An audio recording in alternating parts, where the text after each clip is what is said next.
आणि मेल्याच्या नंतर आपल्याकरता परमात्मा काही व्यवस्था करतो, असंही वर्णन संत महात्म्यांनी केलेलं आपल्याला पाहायला सापडतं. काय करतो परमात्मा मेलेल्या माणसाच्या करता? मेल्याच्या नंतर त्याची काय व्यवस्था देवाने केलेली असते? तुलसीदासजींनी त्याचं एका दोह्यामध्ये वर्णन केलेलं आहे. तुलसी मुर्दे को देत है, कपडा लकडी आग. तुलसीदास मला सांगतात मुर्दे को देत आहे. परमात्मा आमचा मढ्याला देतो. काय काय देतो? कपडा लकडी आग. मढ्याला कपडा कोणी दिला? देवाने दिला. मढ्याने कपडा मिळवण्याकरता स्वतः काही प्रयत्न केला का? केला नाही.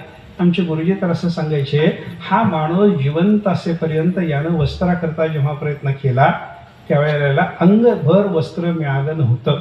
त्यावेळेला याला नवीन वस्त्र कधीच मिळालं नव्हतं.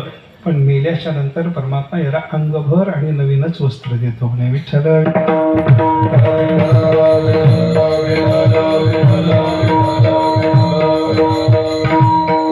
तुलसी मुर्दे को देत आहे कपडा. बघा तुम्ही, प्रेताला वस्त्र जे असतं ते नवीनच असतं की नाही? ते कोणी मिळवलं? त्या प्रेताने प्रयत्न करून मिळवलं का? त्याला देवाने दिलं? देवाने दिलं बरं का, नवीनच दिलं, अंगभर दिलं. कपडा लकडी, त्याचं शरीर जाळून घेण्यापुरतं लाकूड त्याला कोणी दिलं? यानं प्रयत्न केला त्यावेळेला काही मिळत नाही.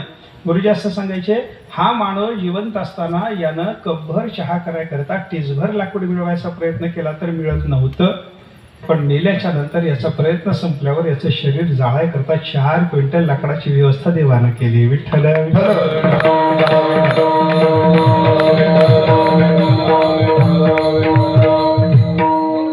देत आहे कपडा लकडी आणि अग्नी तरी कोणी दिला? त्याला त्याच्या प्रयत्नाला नाही, वड्याच्या प्रयत्नाला मिळत नाही, तो देवाने दिलेला असतो बरं का. मग मेल्याच्या नंतर परमात्मा आपल्याकरता व्यवस्था करतो. आणि जन्माच्या आधी जर परमात्मा व्यवस्था करत असेल तर जन्मापासून मरणापर्यंतचा जो जिवंत राहिलेला आयुष्याचा काळ आहे, या काळामध्ये आपली व्यवस्था परमात्मा करणार नाही का?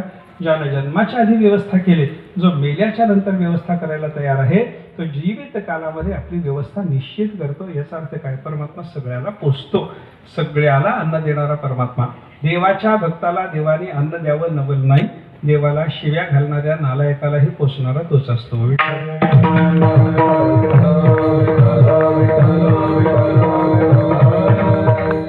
कथा आहे, एक वैष्णवाचं घर होतं, पुराणातली कथा आहे बरं. काही वैष्णवाचं घर होतं.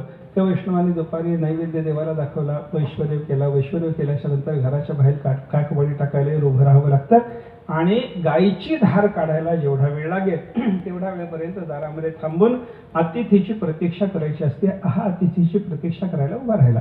एक माणूस त्याला रस्त्यानं जाताना दिसल्याबरोबर वैष्णवाने त्याला विनंती केली, म्हणजे तुम्ही आमच्या गावात नवीन दिसता, आजच आलेले दिसता, पूर्वी कधी तुम्हाला या गावामध्ये पाहिलं नाही, तुम्हाला कधी मी आलोच नाही म्हणे या गावाला. बरं, या गावात तुमचा कोणी पाहुणा वगैरे आहे का?